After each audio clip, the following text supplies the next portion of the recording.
Vilas Boas falou hoje sobre toda a atualidade do Porto. Continua a preparação para a estreia na Liga Europa da equipa de Farioli com já outro jogador recuperado. E a polémica de João Aroca continua com essa providência cautelar. Mas vamos por partes, começando pela entrevista do Vilas Boas. Ele falou de tudo, abordou todos os assuntos. Voltou a falar até do Mourinho. O Mourinho continua aqui a aquecer a atualidade porque é o ex-treinador do Porto, que agora treina o Benfica. Já temos falado muito sobre isso aqui no canal. O que é certo é que todos os dias ou o Mourinho ou alguém fala sobre a situação. Agora foi o presidente do Porto.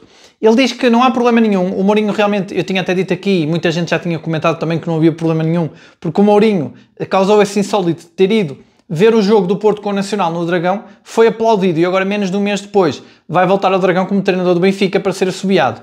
Como alguém já tinha comentado, ele até pode ter ido já em trabalho para ver como é que o Porto joga. Felizmente o Porto nesse jogo jogou mal e então ele ficou sem saber muito bem, sem ficar com muitos dados sobre como é que o Porto faz para ter aquela intensidade toda, porque foi o jogo menos intenso. Saiu de lá com uma certeza de que o Porto, mesmo quando não joga com a intensidade toda, continua a ter vitórias robustas e continua a ser superior ao adversário. E o Vilas Boas disse então que não há problema nenhum, que o Mourinho tomou a decisão dele.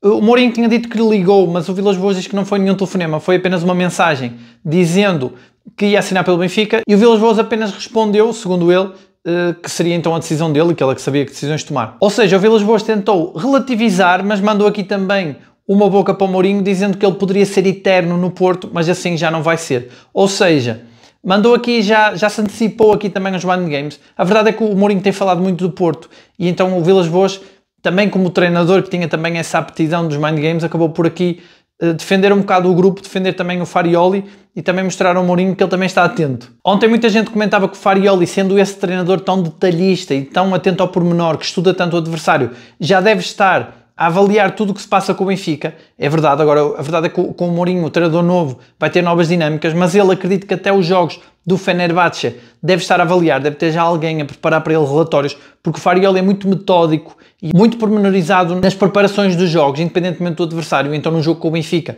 que como eu já disse aqui, vai ser esse jogo importantíssimo, que vai ser um selo em cima dessa candidatura do Porto, que já está com 6 vitórias seguidas, que já ganhou ao Sporting, que já bateu recordes de vitórias, igualando a época do José Ferreira e do Vilas Boas, que sofreu apenas um golo, que ganhou a equipas com as quais tinha perdido pontos na época passada e achou que o Benfica é mais um, porque o Porto perdeu os 2 jogos com o Benfica na época passada e vai ser um jogo importantíssimo e portanto Farioli vai com tudo para aquele jogo. E como vocês comentavam ontem, o Benfica pode até ter mais opções de plantel e um treinador que é bom nos mind games, mas é só isso, porque de resto em futebol jogado o Porto parece estar muito superior. E o Vilas Boas então aqui a dar essa bicada ao Mourinho. Ele diz mesmo que qualquer treinador rival será recebido da forma que vai ser recebido o Mourinho, também não lhe dando importância, que o Mourinho está a tentar puxar para ele essa importância, eu acho. Tem ali estratégia por trás, o Mourinho quer picar um bocado os adeptos e quer também entender como entrar na mente do Porto para tentar tirar essa mentalidade. Mas o presidente do Porto não falou só sobre isto, ele falou de mais coisas, falou de toda a atualidade, falou sobre a estreia na Liga Europa, que vai ser na quinta-feira.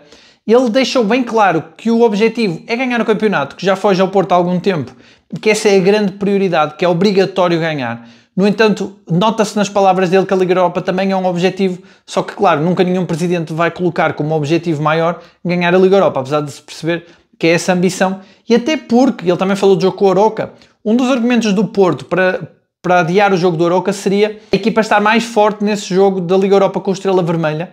E o Porto a dizer que, como argumento, que a Liga não está a valorizar as equipas portuguesas e vai ser muito difícil subir no ranking europeu, que era um objetivo da Liga Portuguesa e que não está a fazer por isso. Ou seja, o Porto também não pode dizer que o objetivo é ganhar a Liga Europa, porque senão a Liga também vai dizer que então o Porto ia ganhar a Liga Europa, quer jogar-se com o Aroca ou não.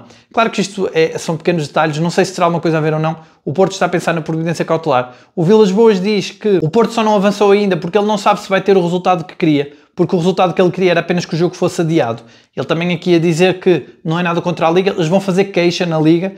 O caso de ir a tribunal é apenas ele não tem a certeza se vai ou não garantir que o Porto não jogue na segunda. Mas o Vilas Boas ressalvou, isso aqui já tínhamos dito nos outros vídeos anteriores, até por palavras de Farioli e de alguns jogadores, já percebemos que o Porto vai se motivar com isso. Por cada injustiça o Porto vai ficar mais forte mentalmente. Claro que pode ficar cansado, como disse o Vilas Boas. É sempre difícil e prejudica a equipa jogar tantos jogos em tão pouco tempo, 3 jogos numa semana, não respeitando sequer o tempo de descanso das equipas para as competições europeias, mas isso vai motivar mais a equipa porque a equipa está muito unida e é daquelas equipas do Porto que já sabe que vai jogar contra tudo e contra todos, e quanto mais for contra tudo e contra todos, mais fortes vão ficar, mais unidos como coletivo, e sabemos o quanto esta equipa vale como coletivo. O presidente do Porto diz também que não se pode esquecer que o Porto na época passada esteve muito mal nas competições internacionais, tanto no Mundial de Clubes como na Liga Europa. É verdade, ele faz bem em recordar, e eu também acho que vai nessa linha de tentar motivar a equipa, trazer um espírito um pouco de vingança, um espírito de tentar melhorar a imagem, limpar a imagem que ficou da época passada, que é um bocado o que está a acontecer no campeonato.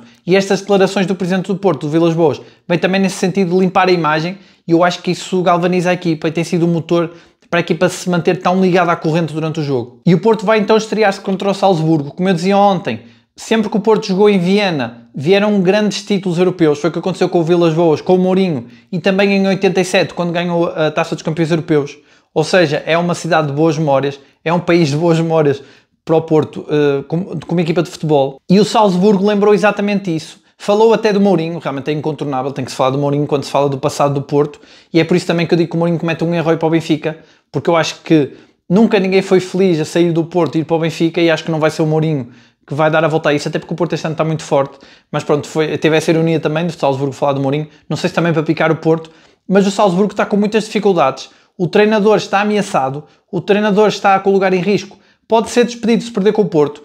Muita gente diz que isso pode ser um fator que vai ajudar o Porto, no entanto eu acho que o Porto tem que estar bem atento, que eu acho que é o contrário, eu acho que eles vão dar tudo, é a última oportunidade deles para tentar salvar qualquer coisa ali, porque têm perdido os jogos e a equipa está a ser muito criticada, e às vezes é nestes jogos que as equipas se superam e o Porto tem que estar muito atento. Eu não sei se o Farioli vai rodar muito a equipa ou não.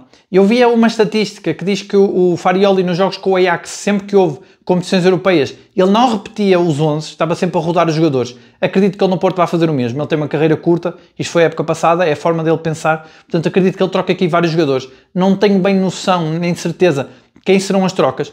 Eu apontaria, por exemplo, em primeiro para o Zaidu. Eu acho que o Zaidu no lugar de Francisco Moura pode ser uma opção, porque eu acho que o Zaidu tem estado melhor, como temos dito aqui no canal, muita gente tem comentado, merece uma oportunidade. E na Liga Europa pode ser uma boa oportunidade para descansar o Francisco Moura. Talvez o próprio Martim Fernandes, um bocado em contraciclo do que tem acontecido com os jogadores que recuperam, pode já entrar a titular, embora eu acho que o Pablo Rosário ficou dono e senhor ali da lateral direita para este jogo, mas por ser competições europeias, pode entrar já o Martim. Enfim, não sei onde é que ele pode aqui rodar a equipa. Talvez uma entrada do Perpich ou até do Mora no lugar do Gabri Veiga, ou o próprio William Gomes no lugar do PP. Pode haver aqui alterações por ser Liga Europa. No entanto, o Porto vai com certeza querer ganhar. É a primeira jornada da Liga Europa. Aquilo que eu dizia, o Vilas Boas não foi claro, mas obviamente percebeu-se que o Porto tem muita ambição nesta competição. E o próprio Farioli tem aqui a possibilidade de aumentar o recorde de vitórias. Ele que no jogo com o Rio Ave bateu o recorde de 6 vitórias seguidas na carreira dele, agora pode ir para a 7ª, e o Porto conseguir 7 vitórias seguidas seria incrível. E eu penso que o Farioli pode querer rodar a equipa para descansar os jogadores, mas não tanto para fazer experiências. Eu acho que aí é melhor fazê-las nas taças e não na Liga Europa, até porque o Porto vai ter ambição nessa competição. Agora, pode haver aqui nuances. Hoje surgiram notícias que diziam que o Farioli tem 3 jogadores que considera polivalentes e que têm que jogar em pelo menos 3 posições, que o está a treinar para 3 posições distintas. O Pablo Rosário para lateral direito, médio e defesa central. O Zaidu a médio e a lateral, tanto direito como esquerdo, que foi assim que ele entrou contra o Rio Ave, lateral direito. E o próprio Rodrigo Mora para jogar tanto a segundo avançado, como a extremo, como a número 10. Agora, no jogo da Liga Europa, pode ser a oportunidade dele para, no máximo, testar um desses jogadores fora da posição. Não acredito que o Zaidu vai jogar a médio, porque o Porto tem boas opções para médio, embora o Eustáquio, castigado, pode obrigar a uma alteração mais para o fim do jogo, mas de início acho que não. A única alteração que ele poderia fazer assim de início seria o Mora a segundo avançado, ou o Pablo Rosário a central para descansar algum dos dois centrais, o Bednarek ou o Kivior. Ainda assim não acredito que ele vá fazer isso de início, talvez no decorrer do jogo, mas é curioso como o Farioli, depois daquela onda de lesões, principalmente depois do susto, ao perder o William Gomes e o De Jong, acelerou estes processos, começou a ver quem eram os jogadores polivalentes, quis contratar até no mercado de jogadores livres. Foi um susto que ele teve aqui, até porque o Farioli, época passada, teve aquele problema de perder o campeonato na reta final com o Ajax, e ele não quer repetir isso, então ele está mais cauteloso. E ele é um treinador cauteloso, naturalmente, como nós vemos com as lesões. Sempre que um jogador se queixa, ele prefere tirá-lo mesmo que ele não esteja lesionado. Acaba por ser um treinador muito cauteloso neste aspecto, muito metódico na preparação dos jogos e muito exigente, muito ofensivo e arrisca muito no jogo em si, com muita intensidade. Parece-me que estes 3 fatores que estão a deixar os adeptos muito entusiasmados e deixam todos os esportistas com muita esperança para esta época. E não só, também permitiram vitórias importantes como a vitória em Alvalade. Este recorde de vitórias também de 6 vitórias seguidas e o primeiro lugar isolado. O Porto que entra então agora neste ciclo infernal de jogos, neste microciclo impressionante até a paragem de seleções. 2 jogos para a Liga Europa e 2 jogos para o campeonato, tudo no espaço de quase uma semana. Ainda não tendo a certeza se vai jogar com o Arouca. Ontem muita gente comentava que deve haver o jogo, eu também acho que deve haver. Até as palavras do Vilas Boas dão a entender que sim, porque ele ficou na dúvida se a providência cautelar seria uma boa ideia, uma vez que ele apenas queria que o jogo fosse mesmo adiado, seria o último recurso para o Porto conseguir adiar o jogo. Também o Porto poderia ter medo aqui de haver lesões, mas parece que a equipa está mais estável agora, está a haver menos lesões, os jogadores começam a recuperar. O próprio Alberto Costa já é apontado ao jogo com o Benfica, assim como o De Jong. O Martinho e Varela também já estão de volta, o Willian Gomes também. E portanto começa a aliviar aqui o boletim clínico e o Porto vai ficando mais confiante nesse aspecto também. Como alguém comentava ontem, com razão, o Bayern Munique, fazia essa comparação engraçada, o Bayern Munique na Alemanha joga com o Oktoberfest, joga na mesma, mas também aqui não podemos comparar porque é Alemanha e Portugal, mas enfim, brincadeiras à parte, a verdade é que não é preciso nem fazer mais comparações, nós sabemos bem qual foi o intuito aqui, foi prejudicar o Porto, isso ficou óbvio, dá para ver até nos comentários que já toda a gente percebeu isso. Agora, se pode servir de consolação para os adeptos, eu acho que estas pequenas guerras acabam por motivar e tornar ainda mais forte a equipe. Um outro jogador que também se pode estrear na Liga Europa é o Alarcón. O Alarcón entrou bem contra o Rio Ave, podia ter marcado um golo. Achei interessante que houve jornais espanhóis que ontem falavam sobre o Alarcón como se ele tivesse feito um grande jogo com o Rio Ave. Ele só jogou 13 minutos, mas foi muito falado em Espanha. É realmente um jogador com muito potencial. Como eu dizia ontem, o Farioli confia muito nele. Eu ontem falava sobre o central que o Porto ainda pode contratar e que o Farioli quer muito contratar. Tem havido até reuniões com a direção, cujo problema é difícil encontrar um jogador que esteja bem fisicamente e que possa entrar já na equipa, que seria um dos fatores cruciais para a contratação desse jogador antes do mercado de janeiro. E perguntavam se esse jogador ia jogar na Liga Europa. Não, quem chegar já não deve jogar na Liga Europa, é só mesmo para o campeonato e também é para ser quarta opção como central. O Porto já tem o Gabriel Braz, eu acho que se vier mais uma opção. O Gabriel Braz já faz parte da equipa principal, fica na mesma, fica como quinta opção ou sexta, se tivermos o Pablo Rosário em conta para central. Mas é um bocado a imagem do que aconteceu no ataque. O Alarcón continua a fazer parte da equipa principal, mesmo com a chegada do Caramon. Até porque, como eu dizia ontem, o Farioli preocupa-se mais com o facto de ter poucos jogadores no plantel do que terem em excesso. Ele não se importa de terem em excesso e depois daquela onda de lesões, como eu dizia há pouco, ele ficou ainda mais cauteloso nesse aspecto, então quer um plantel mais vasto.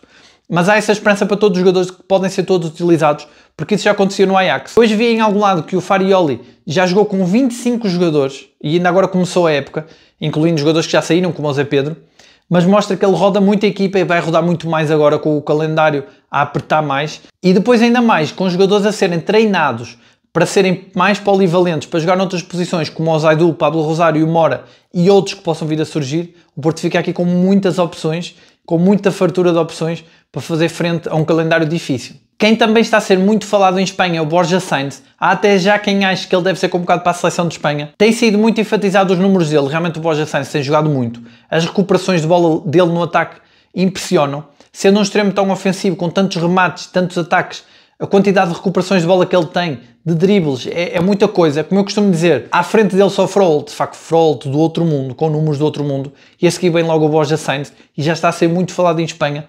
Eu acho que o Porto vai ganhar muito dinheiro com este plantel, não só com títulos, que eu acho que vai consegui-los, mas também com vendas de jogadores, com muita valorização. E realmente eu acho que o Borja Sainz e o Froholt são neste momento insubstituíveis, são imparáveis, são dois jogadores que, como diz Farioli, que o Froholt corre por 2 ou 3, eu acho que o Borja Sainz também. Aquela pressão alta funciona muito bem, muito por culpa de Borja Sainz também. E ele então a ser muito falado em Espanha, agora em vésperas de um jogo da Liga Europa, onde sabemos que estes jogadores costumam jogar ainda mais. Não sei por onde é que o Borja Sainz vai jogar ainda mais, mas normalmente eles motivam-se mais. Eu lembro-me muito de um jogador que também jogava naquela posição, que era o Brahimi, que eu achava sempre que ele jogava mais nas competições europeias do que no campeonato, ou até nos clássicos, porque ele sabia que era mais visto. O Brahimi também veio de Espanha, é um bocado uma cultura também que vem daí. E eu acho que o Borja Sainz tem aqui uma grande oportunidade na Liga Europa para brilhar. Alguém comentava também no outro vídeo que o Borja Sainz deveria ficar no banco para entrar como arma secreta. Eu acho que o Borja Sainz, eu entendo que o Borja Sainz falhou muitos golos, só que se nós formos a ver, os jogadores do Porto têm falhado muitos golos porque esta época rematam muito. O Porto está com muitos remates, está com autorização para rematar e é por isso também que acaba por marcar mais golos. E o Borja Sainz pode até não ter marcado contra o Rio Ave, mas nos jogos que ele não marcou ele foi muito importante. Houve outros jogos em que não marcou, como contra o Sporting, que manda uma bola ao poste. Aliás, eu acho que contra o Rio Ave também, que ele também manda uma bola oposta, ou seja, fica muito perto de marcar. Acho que não é caso para tanto. Jogar a partir do banco como arma secreta pode acontecer, é um bocado o que pode acontecer também com o Mora. Mas acho que tanto ele como o Fraolt são jogadores que é difícil substituir neste Porto. Neste momento são os dois melhores jogadores. Uma nota também aqui para o Vitinha, que também foi um orgulho para todos os portistas ver que ele ficou em terceiro lugar na Bola de Ouro. E eu achava até que ele podia ganhar a Bola de Ouro, ele fez uma época extraordinária e os portistas já o conheciam, ele no Porto já era esse jogador, que agora, claro, no PSG ganhou outra dimensão. E fez-me recordar que o Porto já teve um jogador que ficou à frente dele, que foi o Deco, que ficou em segundo lugar na Bola de Ouro também. Penso que o Ricardo Carvalho também já esteve ali no top 5 ou top 10. Não sei se mais algum jogador, se lembrarem de mais algum, podem deixar nos comentários. É claro que o Vitinha não está no Porto, mas sendo um jogador formado no Porto, muita gente ainda sente como se fosse um jogador do Porto e, portanto, em terceiro lugar. É uma grande classificação, melhor que ele só o Deco, que foi também médio do Porto e nessa altura mesmo a jogar no Porto. O Deco ficou em segundo como jogador do Porto.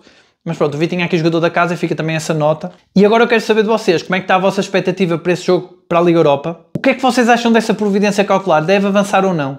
O que é que acharam das declarações do Vilas Boas? Tanto em relação ao Mourinho, se acham que o Vilas Boas fez bem em responder ao Mourinho, em esclarecer esse tal telefonema, ou se não devia nem ter falado sobre ele? Se concordam também com ele ao dizer que a prioridade é o campeonato, se concordam com essa ambição dele? O que é que vocês acham desta preparação do Farioli em relação a certos jogadores, como o Zaidu e o Rodrigo Mora, para serem mais polivalentes? Se vocês acham que o Porto vai conseguir ganhar os jogos todos deste mini ciclo de 4 jogos em quase uma semana? E se acham que a equipa vai rodar muito, quem é que acha que vai ser a novidade no jogo para a Liga Europa? Se acham que vai ser o mesmo 11 que jogou com o Rio Ave ou se vai haver aqui alterações? Já sabem, deixem os vossos comentários, eu leio sempre todos. Muito obrigado a todos por assistirem. Ainda sem o estúdio que vocês tanto gostam, mas eu prometo que brevemente vai voltar. Não se esqueçam de deixar o like, subscrevam o canal se ainda não subscreveram. Um abraço a todos e até amanhã.